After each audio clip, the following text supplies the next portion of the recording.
kesempatan ini kita akan bersama-sama belajar tentang bakat strategik. Bakat strategik merupakan salah satu bakat yang ada di Thinking Talents, sama dengan bakat futuristik yang kita bahas di video sebelumnya.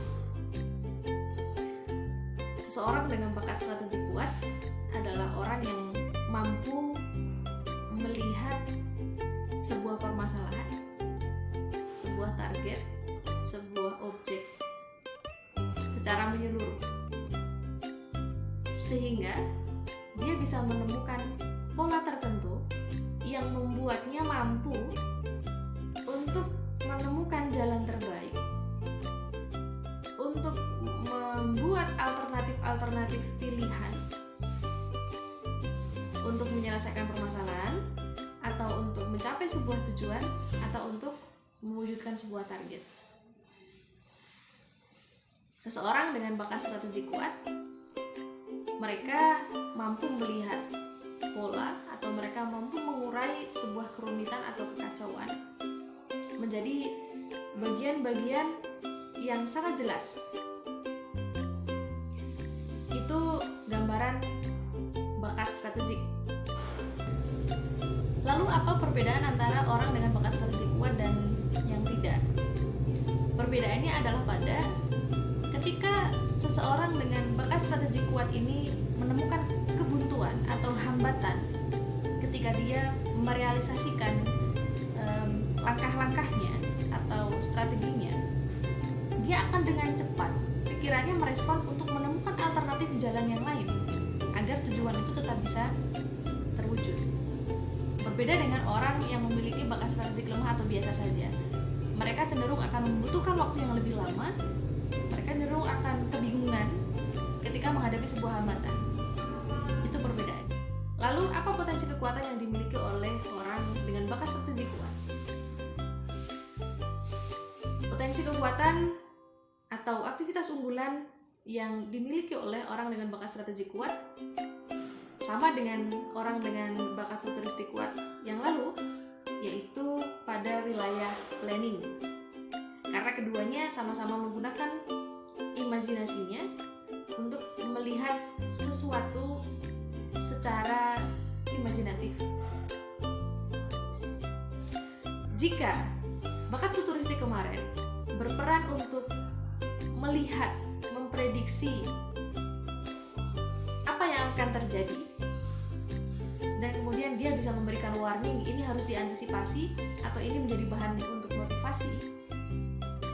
Seorang strategi kuat dalam perencanaan ini berperan untuk menguraikan atau menerjemahkan gambaran orang dengan futuristik kuat itu menjadi langkah-langkah yang konkret, menjadi alternatif pilihan yang itu lebih jelas. Kita sering menyebutnya dengan aktivitas selain bahasa planning ya, strategizing. Strategizing dalam bidang apa tergantung pada bakat kuat yang lain dalam diri seseorang. Jika bakat strategi kuat, dia didampingi dengan bakat developer kuat dan individualization kuat, maka aktivitas yang unggul yang dia miliki diantaranya adalah aktivitas guiding, mentoring, developing, coaching gitu ya, yang itu memang berhubungan dengan orang. Bakat individualization-nya mendorong dia untuk menemukan keunikan atau potensi seseorang. Bakat strategik mendorongnya untuk menemukan langkah-langkah untuk mengembangkan itu. Bakat developer akan mendorongnya untuk bersemangat membersamai proses pengembangan diri orang tersebut. Bagaimana ketika bakat strategik ini kemudian didukung dengan bakat restoratif, maka orang ini akan mampu menemukan jalan-jalan alternatif atau langkah-langkah untuk memperbaiki sesuatu.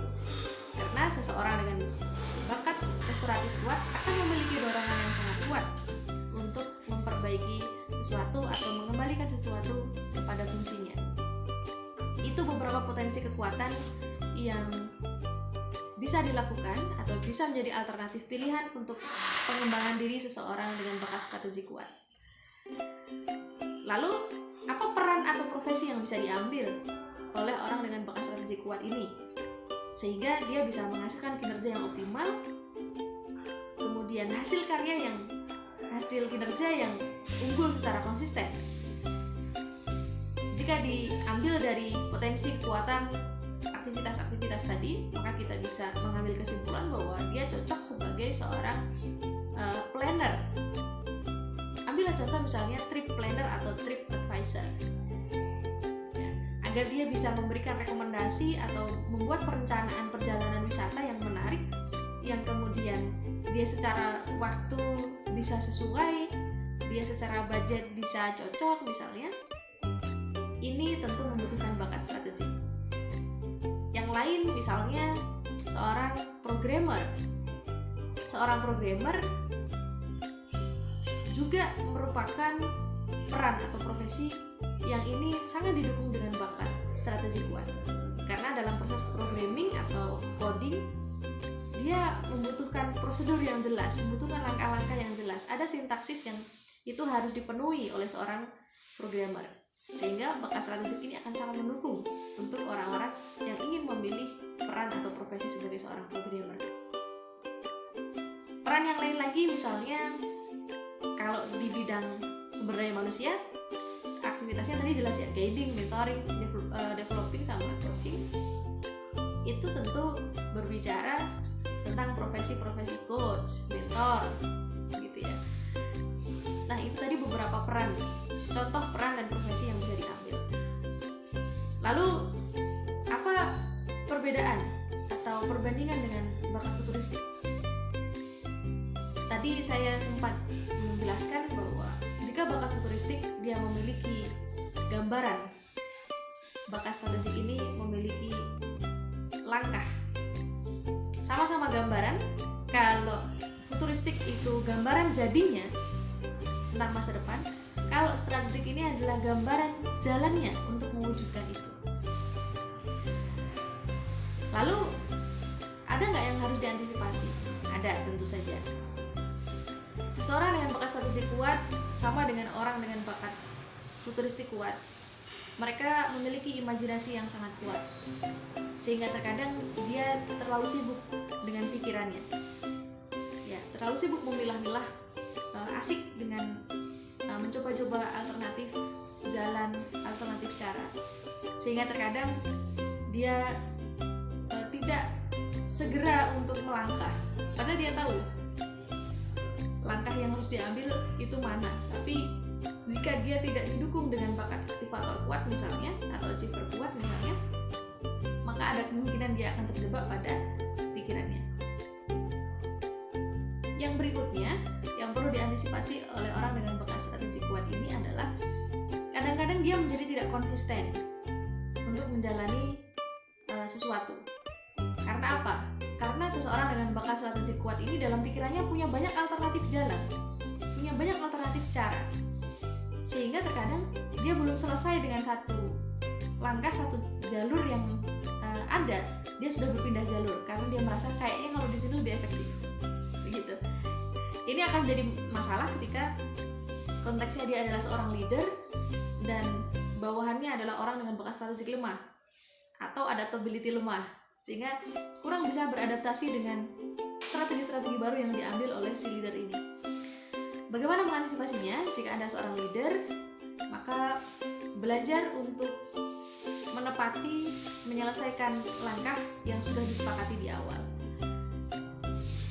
Jika ada sesuatu yang perlu direspon secara cepat sampai akhirnya mengubah strategi dari organisasi, maka komunikasikan dengan baik dengan